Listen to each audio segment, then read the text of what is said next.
आज की कहानी है ईदगाह। ईदगाह। रमजान के पूरे 30 रोजों के बाद आज ईद आई है। कितना मनोहर, कितना सुहावना प्रभात है। वृक्षों पर कुछ अजीब हरियाली है, खेतों में कुछ अजीब रौनक है, आसमान पर कुछ अजीब लालिमा है। आज का सूर्य देखो, कितना प्यारा, कितना शीतल है, मानो संसार को ईद की बधाई दे रहा है। गांव में कितनी हलचल है। ईदगाह जाने की तैयारियां हो रही है। किसी के कुर्ते में बटन नहीं है। पड़ोस के घर सुई धागा लेने दौड़ा जा रहा है। किसी के जूते कड़े हो गए हैं। उनमें तेल डालने के लिए तेली के घर भागा जाता है। जल्दी जल्दी बैलों को सानी पानी दे दे। ईदगाह से लौटते लौटते दोपहर हो जाएगी।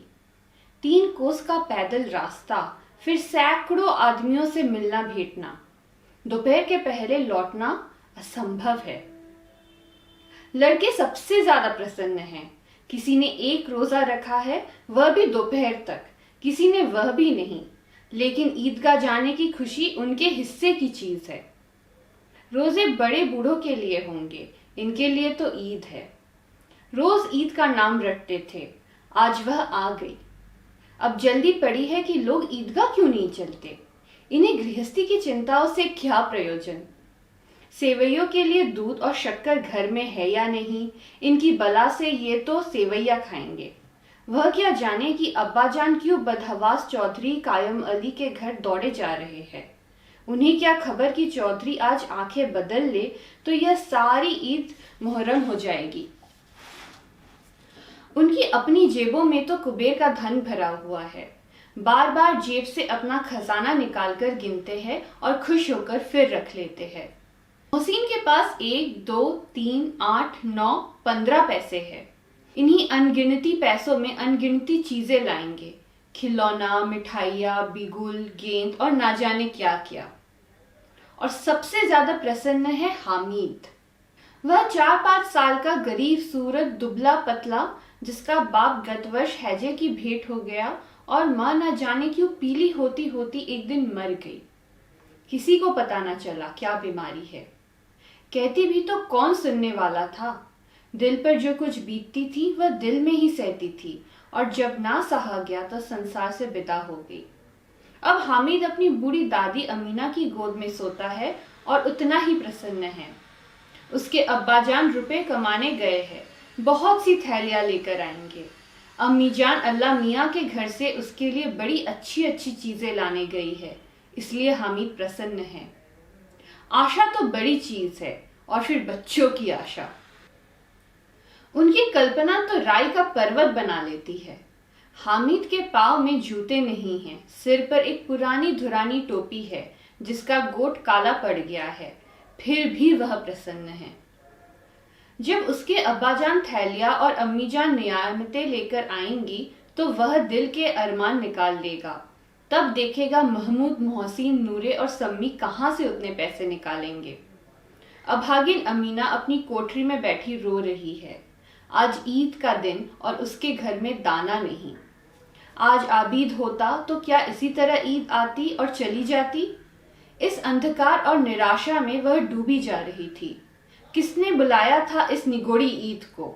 इस घर में उसका काम नहीं है, लेकिन हामिद, उसे किसी के मरने जीने से क्या मतलब। उसके अंदर प्रकाश है, बाहर आशा। विपत्ति अपना सारा दल बल लेकर आए, हामिद की आनंद भरी चितवन उसका विध्वंस कर देगी। हामिद भीतर जाकर दादी से कहता है, तुम डरना नहीं अम्मा, मैं सबसे पहले आऊंगा, बिल्कुल ना डरना। अमीना का दिल कचोट रहा था। गांव के बच्चे अपने अपने बाप के साथ जा रहे हैं। हामिद का बाप अमीना के सिवा और कौन है। उसे कैसे अकेले मेले में जाने दे। उस भीड़ भाड़ में बच्चा कहीं खो जाए तो नहीं, अमीना उसे यूं न जाने देगी। नन्ही सी जान, 3 कोस चलेगा कैसे। पैर में छाले पड़ जाएंगे, जूते भी तो नहीं हैं। वह थोड़ी थोड़ी दूर पर उसे गोद ले लेगी, लेकिन यह सेवैया कौन पकाएगा। पैसे होते तो लौटते लौटते सब सामग्री जमा करके चटपट बना लेती। यहाँ तो घंटों चीजों जमा करते लगेंगे। मांगे ही का तो भरोसा ठहरा। उस दिन फहीमन के कपड़े सिए थे, 8 आने पैसे मिले थे। उस अठन्नी को ईमान की तरह बचाती चली आती थी इसी ईद के लिए, लेकिन कल ग्वालन सिर पर सवार हो गई तो क्या करती। हामिद के लिए कुछ नहीं है तो 2 पैसों का दूध तो चाहिए ही। अब तो कुल 2 आने पैसे बच रहे हैं, 3 पैसे हामिद की जेब में, 5 अमीना के बटवे में। यही तो बिसात है और ईद का त्योहार। अल्लाह ही बेड़ा पार लगावे। धोबन और नाइन और मेहतरानी और चूड़ी हारिन सभी तो आएंगी, सभी को सेवैया चाहिए और थोड़ी किसी की आंखों में नहीं लगता। किस किस से मुंह चुराएगी और मुंह क्या चुराए। साल भर का त्योहार है, जिंदगी खैरियत से रहे, उनकी तकदीर भी तो उसी के साथ है। बच्चों को खुदा सलामत रखे, ये दिन भी कट जाएंगे। गांव से मेला चला और बच्चों के साथ हामिद भी जा रहा था। कभी सबके सब दौड़कर आगे निकल जाते, फिर किसी पेड़ के नीचे खड़े होकर साथ वालों का इंतजार करते। ये लोग क्यों इतना धीरे धीरे चल रहे हैं। हामिद के पैरों में तो जैसे पर लग गए हैं, वह कभी थक सकता है। शहर का दामन आ गया, सड़क के दोनों ओर अमीरों के बगीचे हैं, पक्की 4 दीवारी बनी हुई है, पेड़ों में आम और लीचियां लगी हुई है। कभी कभी कोई लड़का कंकड़ी उठाकर आम पर निशाना लगाता है, माली अंदर से गाली देता हुआ निकलता है। लड़के वहां से एक फलांग पर है, खूब हंस रहे हैं, माली को कैसे उल्लू बनाया है। बड़ी बड़ी इमारतें आने लगी, यह अदालत है, यह कॉलेज है, यह क्लब घर है। इतने बड़े कॉलेज में कितने लड़के पढ़ते होंगे। सब लड़के नहीं है जी, बड़े बड़े आदमी हैं। सच, उनकी बड़ी बड़ी मूछें हैं, इतने बड़े हो गए अभी तक पढ़ने जाते हैं। न जाने कब तक पढ़ेंगे और क्या करेंगे इतना पढ़कर। हामिद के मदरसे में 2-3 बड़े बड़े लड़के हैं, बिल्कुल 3 कौड़ी के, रोज मार खाते हैं, काम से भी चुराने वाले। इस जगह भी उसी तरह के लोग होंगे और क्या। क्लब घर में जादू होता है, सुना है यहाँ मुर्दे की खोपड़ियां दौड़ती है और बड़े बड़े तमाशे होते हैं, पर किसी को अंदर नहीं जाते देखे। और यहाँ शाम को साहब लोग खेलते हैं, बड़े बड़े आदमी खेलते हैं, मूछो दाढ़ी वाले और मेमे खेलती है। सच, हमारी अम्मा को वह दे दो, क्या नाम है, बैट, तो उसे पकड़ ही ना सके, घुमाते ही लुढ़क ना जाए। महमूद ने कहा, हमारी अम्मी जान का तो हाथ कांपने लगे, अल्लाह कसम। मोहसिन बोला, अम्मी मानो आटा पीस डालती है, जरा सा बैट पकड़ लेंगी तो हाथ कांपने लगे। सैकड़ों घड़े पानी रोज निकालती है, 5 घड़े तो मेरी भैंस भी पी जाती है। किसी मेम को 1 घड़ा पानी भरना पड़े तो आंखों तले अंधेरा आ जाए। महमूद, लेकिन दौड़ती तो नहीं, उछल कूद तो नहीं सकती। मोहसिन, हाँ उछल कूद नहीं सकती, लेकिन उस दिन मेरी गाय खुल गई थी और चौधरी के खेत में जा पड़ी थी, तो अम्मा इतना तेज दौड़ी कि मैं उन्हें ना पा सका। सच। आगे चले। हलवाइयों की दुकानें शुरू हुई, आज खूब सजी हुई थी। इतनी मिठाइयाँ कौन खाता है। देखो ना, एक एक दुकान पर मनो होंगी। सुना है रात को जिन्नत आकर खरीद ले जाते हैं। अब्बा कहते थे कि आधी रात को एक आदमी हर दुकान पर जाता है और जितना माल बचा होता है वह तुलवा लेता है और सचमुच के रुपए देता है, बिल्कुल ऐसे ही रुपए। हामिद को यकीन न आया, ऐसे रुपए जिन्नत को कहाँ से मिल जाएंगे। मोहसिन ने कहा, जिन्नत को रुपए की क्या कमी, जिस खजाने में चाहे चले जाए, लोहे के दरवाजे तक उन्हें नहीं रोक सकते जनाब। आप है किस फेर में। हीरे जवाहरात तक उनके पास रहते हैं, जिससे खुश हो जाए उसे टोकरो जवाहरात दे दिए। अभी यहीं बैठे हैं, 5 मिनट में कहो कलकत्ता पहुंच जाए। हामिद ने फिर पूछा, जिन्नत बहुत बड़े बड़े होते होंगे। मोहसिन, एक एक आसमान के बराबर होता है जी। जमीन पर खड़ा हो जाए तो उसका सिर आसमान से लगे, मगर चाहे तो एक लोटे में घुस जाए। हामिद, लोग उन्हें कैसे खुश करते होंगे, कोई मुझे वह मंत्र बता दे तो एक जिन को खुश कर लूं। मोहसिन, अब यह तो मैं नहीं जानता, लेकिन चौधरी साहब के काबू में बहुत से जिन्नात है। कोई चीज चोरी जाए चौधरी साहब उसका पता लगा देंगे और चोर का नाम भी बता देंगे। जुमराती का बछवा उस दिन खो गया था। 30 दिन हैरान हुए, कहीं न मिला। तब झक मारकर चौधरी के पास गए। चौधरी ने तुरंत बता दिया कि मवेशी खाने में है और वही मिला। जिन्नात आकर उन्हें सारे जहान की खबरें दे जाते हैं। अब उसकी समझ में आ गया कि चौधरी के पास क्यों इतना धन है और क्यों उनका इतना सम्मान है। आगे चले। यह पुलिस लाइन है, यही सब कांस्टेबल कवायद करते हैं। रैटन, फायफो रात को बेचारे घूम घूम कर पहरा देते हैं, नहीं चोरिया हो जाए। मोहसिन ने प्रतिवाद किया, यह कांस्टेबल पहरा देते हैं तभी तुम बहुत जानते हो। अजी हजरत, यही चोरी कराते हैं। शहर के जितने चोर डाकू है सब इनसे मिले रहते हैं।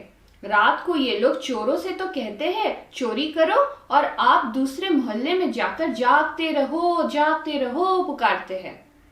जब भी इन लोगों के पास इतने रुपए आते हैं। मेरे मामू एक थाने में कांस्टेबल है, 20 रुपया महीना पाते हैं, लेकिन 50 रुपए घर भेजते हैं। अल्लाह कसम। मैंने एक बार पूछा था कि मामू आप इतने रुपए कहाँ से पाते हैं?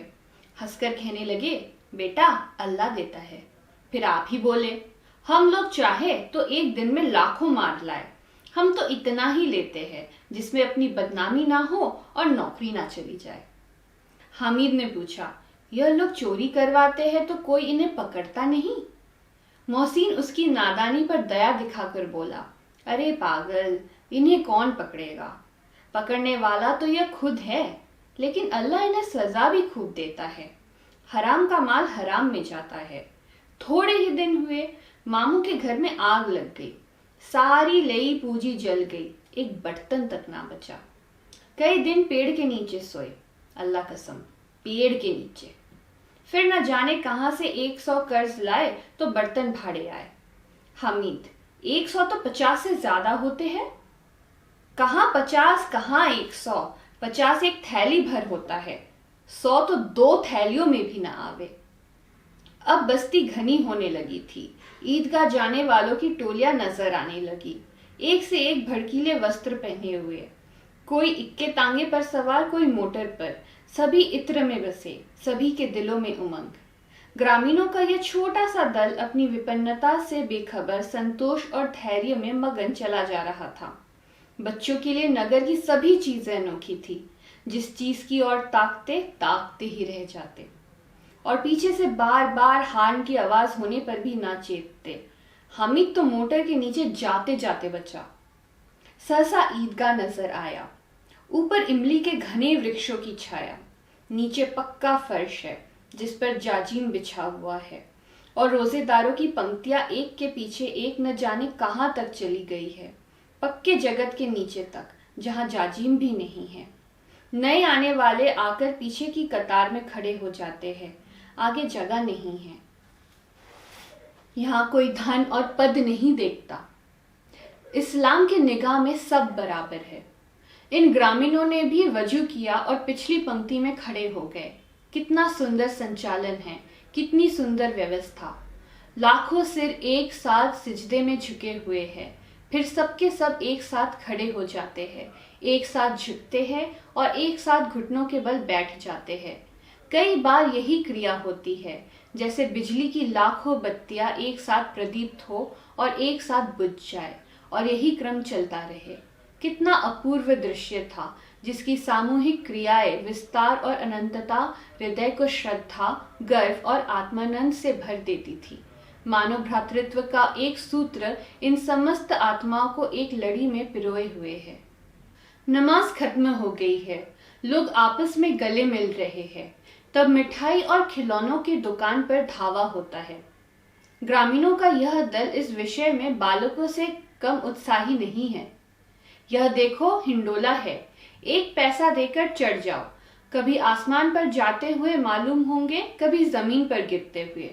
यह चरखी है, लकड़ी की हाथी, घोड़े, ऊंट छड़ों से लटके हुए हैं। 1 पैसा देकर बैठ जाओ और 25 चक्करों का मजा लो। महमूद और मोहसिन और नूरे और सम्मी इन घोड़ों और ऊँटों पर बैठते हैं। हामिद दूर खड़ा है। 3 ही पैसे तो है उसके पास। अपने कोष का तिहाई जरा सा चक्कर खाने के लिए नहीं दे सकता। सब चरखियों से उतरते हैं, अब खिलौने लेंगे। इधर दुकानों की कतार लगी हुई है, तरह तरह के खिलौने हैं। सिपाही और गुजरिया, राजा और वकील, भिश्ती और धोबिन और साधु। वाह, कितने सुंदर खिलौने हैं, अब बोला ही चाहते हैं। महमूद सिपाही लेता है, खाकी वर्दी और लाल पगड़ी वाला, कंधे पर बंदूक रखे हुए। मालूम होता है कभी कवायद किए चला आ रहा है। मोहसिन को भिश्ती पसंद आया। कमर झुकी है, ऊपर मशक रखे हुए है। मशक का मुंह एक हाथ से पकड़े हुए है, कितना प्रसन्न है।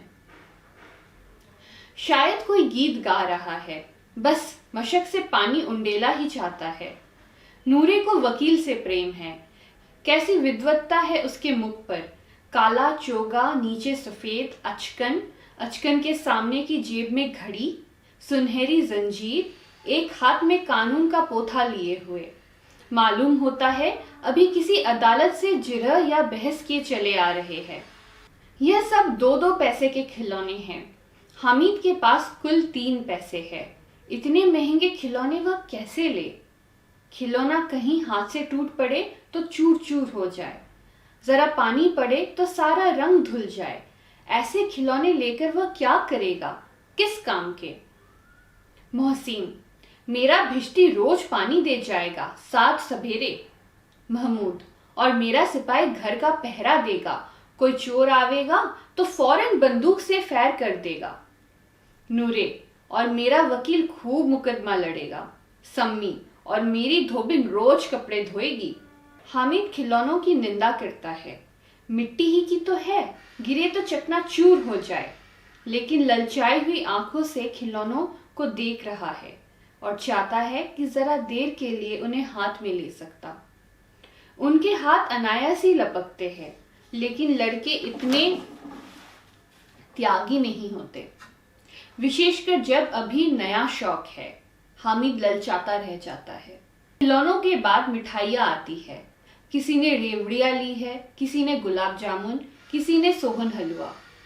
मजे से खा रहे हैं। हामिद उनकी बिरादरी से पृथक है। अभागे के पास 3 पैसे है, क्यों नहीं कुछ लेकर खाता? ललचाई आंखों से सबकी ओर देखता है। मोहसिन कहता है, हामिद रेवड़ी ले जा, कितनी खुशबूदार है। हामिद को संदेह हुआ, यह केवल क्रूर विनोद है। मोहसिन इतना उदार नहीं है, लेकिन यह जानकर भी वह उसके पास जाता है। मोहसिन दोने से एक रेवड़ी निकालकर हामिद की ओर बढ़ाता है। हामिद हाथ फैलाता है। मोहसिन रेवड़ी अपने मुंह में रख लेता है। महमूद, नूरे और सम्मी खूब तालियां बजा बजा कर हंसते हैं। हामिद खिसिया जाता है। मोहसिन, अच्छा, अब की जरूर देंगे हामिद, अल्लाह कसम, ले जाओ। हामिद, रखे रहो, क्या मेरे पास पैसे नहीं हैं? सम्मी, 3 ही पैसे तो है, 3 पैसों में क्या क्या लोगे? महमूद, हमसे गुलाब जामुन ले जाओ हमीद, मोहसिन बदमाश है। हामिद, मिठाई कौन बड़ी नेमत है, किताब में इसकी कितनी बुराइयां लिखी है। मोहसिन, लेकिन दिल में कह रहे होंगे कि मिले तो खा ले, अपने पैसे क्यों नहीं निकालते। महमूद, हम समझते हैं इसकी चालाकी, जब हमारे सारे पैसे खर्च हो जाएंगे तो हमें ललचा ललचा कर खाएगा। मिठाइयों के बाद कुछ दुकानें लोहे की चीजों की है, कुछ गिल्लट और कुछ नकली गहनों की। लड़कों के लिए यहाँ कोई आकर्षण न था, वह सब आगे बढ़ जाते हैं। हामिद लोहे की दुकान पर रुक जाता है। कई चिमटे रखे हुए हैं। उसे ख्याल आया, दादी के पास चिमटा नहीं है। तवे से रोटियां उतारती है तो हाथ जल जाता है। अगर वह चिमटा ले जाकर दादी को दे दे तो वह कितनी प्रसन्न होंगी। फिर उनकी उंगलियां कभी न जलेंगी। घर में एक काम की चीज हो जाएगी। खिलौनों से क्या फायदा, व्यर्थ में पैसे खराब होते हैं। जरा देर ही तो खुशी होती है, फिर तो खिलौनों को कोई आंख उठाकर नहीं देखता। या तो घर पहुंचते पहुंचते टूट फूट बराबर हो जाएंगे, या छोटे बच्चे जो मेले में नहीं आए जिद करके ले लेंगे और तोड़ डालेंगे। चिमटा कितने काम की चीज है, रोटियां तवे से उतार लो, चूल्हे में सेक लो। कोई आग मांगने आवे तो चटपट चूल्हे से आग निकालकर उसे दे दो। अम्मा बेचारी को कहाँ फुर्सत है बाजार में आए, और इतने पैसे ही कहाँ मिलते हैं। रोज हाथ जला लेती है। हामिद के साथी आगे बढ़ गए थे। सबील पर सबके सब शरबत पी रहे हैं। देखो सब कितने लालची है। इतनी मिठाइयाँ ली, मुझे किसी ने एक दी भी नहीं। उस पर कहते हैं मेरे साथ खेलो, मेरा यह काम करो। अब अगर किसी ने कोई काम करने को कहा तो पूछूंगा। खाए मिठाइयाँ, आप मुंह सड़ेगा, फोड़े फुंसियाँ निकलेंगी, आप ही जबान चटोरी हो जाएगी। तब घर के पैसे चुराएंगे और मार खाएंगे। किताब में झूठी बातें थोड़ी ही लिखी है, मेरी जबान क्यों खराब होगी। अम्मा चिमटा देखते ही दौड़कर मेरे हाथ से ले लेंगी और कहेंगी मेरा बच्चा अम्मा के लिए चिमटा लाया है। हजारों दुआएं देंगी, फिर पड़ोस की औरतों को दिखाएंगी, सारे गांव में चर्चा होने लगेंगी। हामिद चिमटा लाया है, कितना अच्छा लड़का है। इन लोगों के खिलौने पर कौन इन्हें दुआएं देगा। बड़ों की दुआएं सीधे अल्लाह के दरबार में पहुंचती है और तुरंत सुनी जाती है। मेरे पास पैसे नहीं है, तभी तो मोहसिन और महमूद यूं मिजाज दिखाते हैं। मैं भी इनसे मिजाज दिखाऊंगा। खेले खिलौने और खाए मिठाइयाँ। मैं नहीं खेलता खिलौने, किसी का मिजाज क्यों सहूं। मैं गरीब सही, किसी से कुछ मांगने तो नहीं जाता। आखिर अब्बाजान कभी ना कभी आएंगे, अम्मा भी आएंगी ही। फिर इन लोगों से पूछूंगा कितने खिलौने लोगे। एक एक को टोकरियों खिलौने दूंगा और दिखा दूं कि दोस्तों के साथ इस तरह सुलूक किया जाता है। यह नहीं कि एक पैसे की रेवड़ियां ली तो चिढ़ा चिढ़ा कर खाने लगे। सबके सब खूब हंसेंगे कि हामिद ने चिमटा लिया है। हंसे मेरी बला से। उसने दुकानदार से पूछा यह चिमटा कितने का है। दुकानदार ने उसकी ओर देखा और कोई आदमी साथ ना देखकर कहा यह तुम्हारे काम का नहीं है जी, बिकाऊ है। बिकाऊ क्यों नहीं है और यहाँ क्यों लाद लाए है। तो बताते क्यों नहीं कि पैसे का है। 6 पैसे लगेंगे। हामिद का दिल बैठ गया। ठीक ठीक 5 पैसे लगेंगे, लेना हो लो, नहीं चलते बनो। हामिद ने कलेजा मजबूत करके कहा 3 पैसे लोगे। यह कहता हुआ वह आगे बढ़ गया कि दुकानदार की घुड़कियां ना सुने। लेकिन दुकानदार ने घुड़कियां नहीं दी, बुलाकर चिमटा दे दिया। हामिद ने उसे इस तरह कंधे पर रखा मानो बंदूक है और शान से अकड़ता हुआ संगियों के पास आया। जरा सुने सबके सब क्या क्या आलोचनाएं करते हैं। मोहसिन ने हंसकर कहा यह चिमटा क्यों लाया पगले, इसे क्या करेगा। हामिद ने चिमटे को जमीन पर पटक कर कहा जरा अपना भिश्ती जमीन पर गिरा दो, सारी पसलियां चूर चूर हो जाए बच्चा की। महमूद बोला तो यह चिमटा कोई खिलौना है।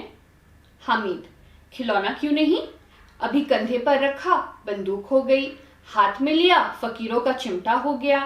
चाहूं तो इससे मजीरे का काम ले सकता हूं। एक चिमटा जमा दूं तो तुम लोगों के सारे खिलौनों की जान निकल जाए। तुम्हारे खिलौने कितना ही जोर लगावे, वे मेरे चिमटे का बाल भी बांका ना कर सकते। मेरा बहादुर शेर है चिमटा। सम्मी ने खजरी ली थी, प्रभावित होकर बोला मेरी खजरी से बदलोगे, 2 आने की है। हामिद ने खजरी की ओर उपेक्षा से देखा। मेरा चिमटा चाहे जो तुम्हारी खजरी का पेट फाड़ डाले, बस एक चमड़े की झिल्ली लगा दी, ढप ढप बोलने लगी। जरा सा पानी लग जाए तो खत्म हो जाए। मेरा बहादुर चिमटा आग में, पानी में, तूफान में बराबर डटा खड़ा रहेगा। चिमटे ने सभी को मोहित कर दिया, लेकिन अब पैसे किसके पास धरे हैं। फिर मेले से दूर निकल आए हैं। 9 कब के बज गए, धूप तेज हो रही है। घर पहुंचने की जल्दी हो रही थी। बाप से जिद भी करे तो चिमटा नहीं मिल सकता है।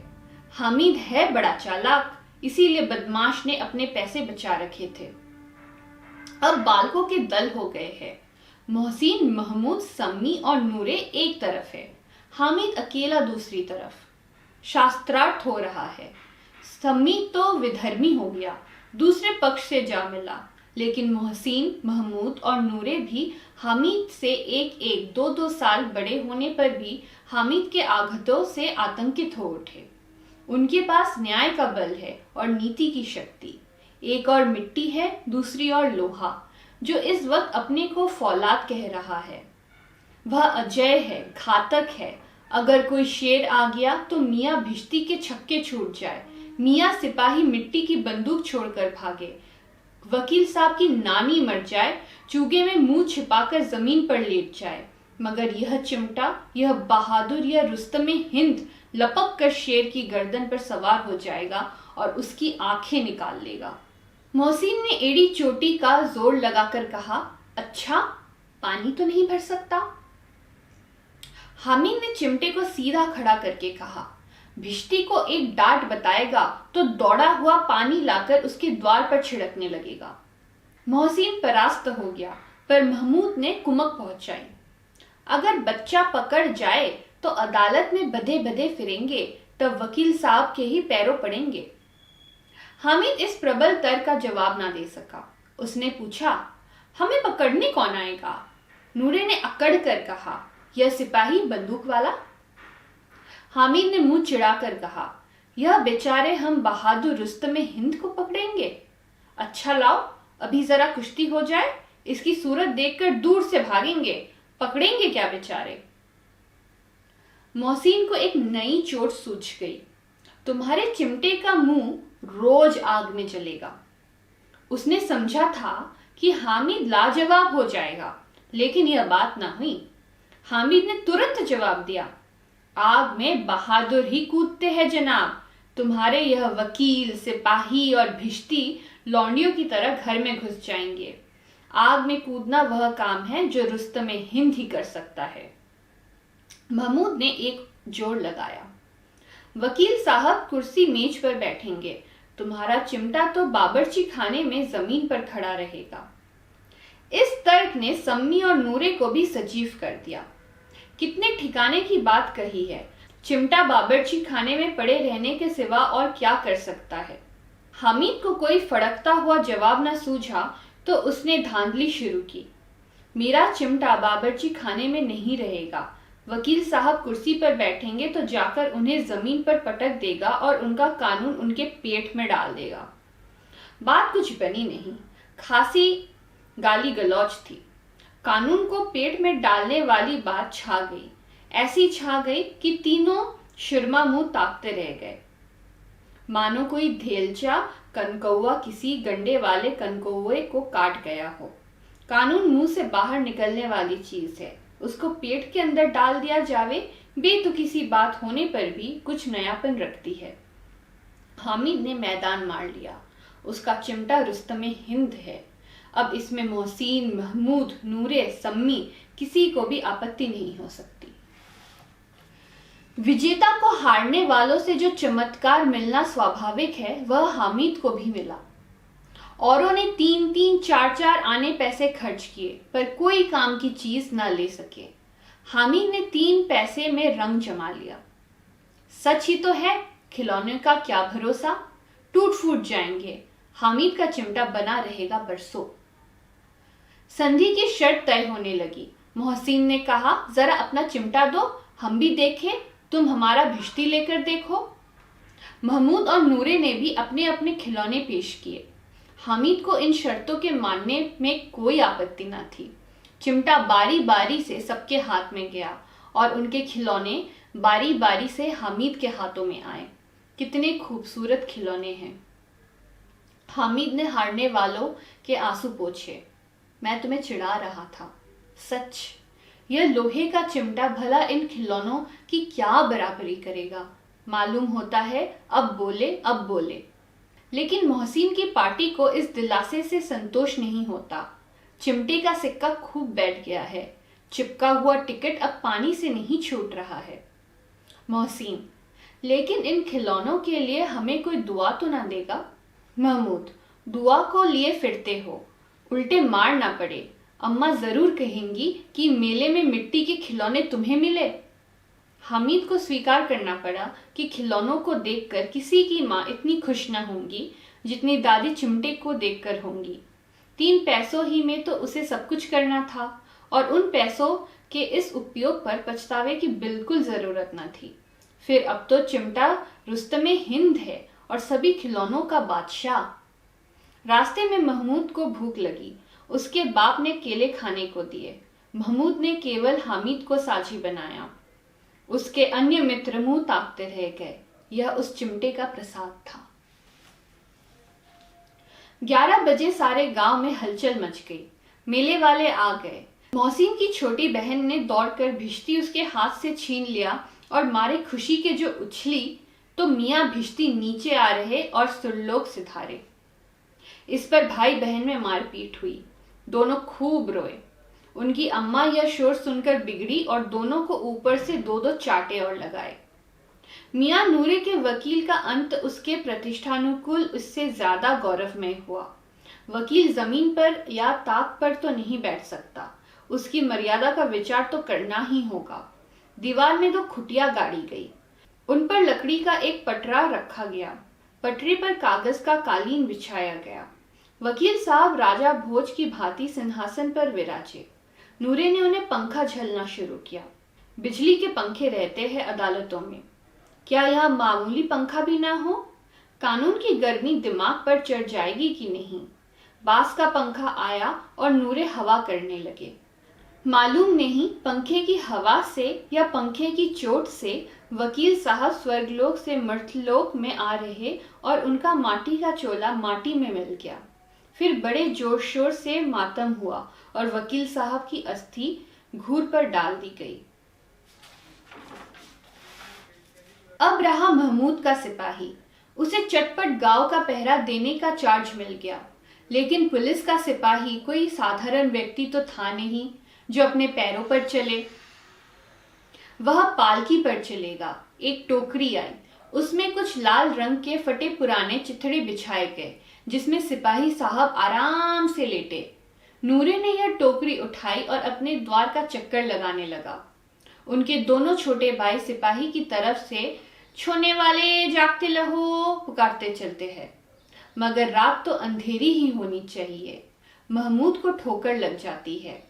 टोकरी उसके हाथ से छूटकर गिर पड़ती है और मियाँ सिपाही अपनी बंदूक लिए जमीन पर आ जाते हैं और उनकी एक टांग में विकार आ जाता है।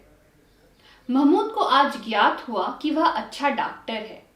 उसको ऐसा मरहम मिल गया जिससे वह टूटी टांग को आनन फानन जोड़ सकते हैं। केवल गुलर का दूध चाहिए। गुलर का दूध आता है। टांग जोड़ दी जाती है। लेकिन सिपाही को ज्यों ही खड़ा किया जाता है टांग जवाब दे जाती है। शल्यक्रिया असफल हुई। तब उसकी दूसरी टांग भी तोड़ दी जाती है। अब कम से कम एक जगह आराम से बैठ तो सकता है। एक टांग से तो ना चल सकता था ना बैठ सकता था। अब वह सिपाही सन्यासी हो गया है। अपनी जगह पर बैठा बैठा पहरा देता है। कभी कभी देवता भी बन जाता है। उसके सिर का झालरदार साफा खुरच दिया गया है। अब उसका जितना रूपांतर चाहो कर सकते हो। कभी कभी तो उससे बाट का काम भी लिया जाता है। अब मियाँ हामिद का हाल सुनिए।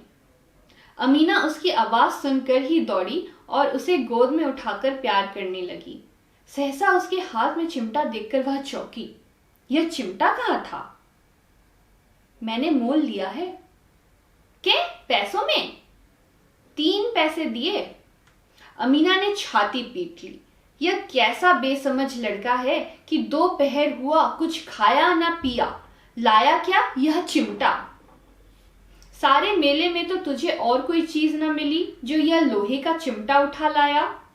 हामिद ने अपराधी भाव से कहा, तुम्हारी उंगलियां तवे से जल जाती है, इसीलिए मैंने इसे ले लिया। बुढ़िया का क्रोध तुरंत स्नेह में बदल गया, और स्नेह भी वह नहीं जो प्रगल्भ होता है और अपनी सारी कसक शब्दों में बिखेर देता है। यह मुख स्नेह था, खूब ठोस, रस और स्वाद से भरा हुआ। बच्चे में कितना त्याग, कितना सद्भाव और कितना विवेक है। दूसरों को खिलौने लेते और मिठाई खाते देखकर इसका मन कितना ललचाया होगा। इतना जब्त इससे हुआ कैसे? वहां भी इसे अपनी बुढ़िया दादी की याद बनी रही। अमीना का मन गदगद हो गया। और अब एक बड़ी विचित्र बात हुई। हामिद के इस चिमटे से भी विचित्र। बच्चे हामिद ने बूढ़े हामिद का पार्ट खेला था। बुढ़िया अमीना बालिका अमीना बन गई। वह रोने लगी, दामन फैलाकर हामिद को दुआएं देती जाती थी और आंसू की बड़ी बड़ी बूंदें गिराती जाती थी। हामिद इसका रहस्य क्या समझता। ईदगाह।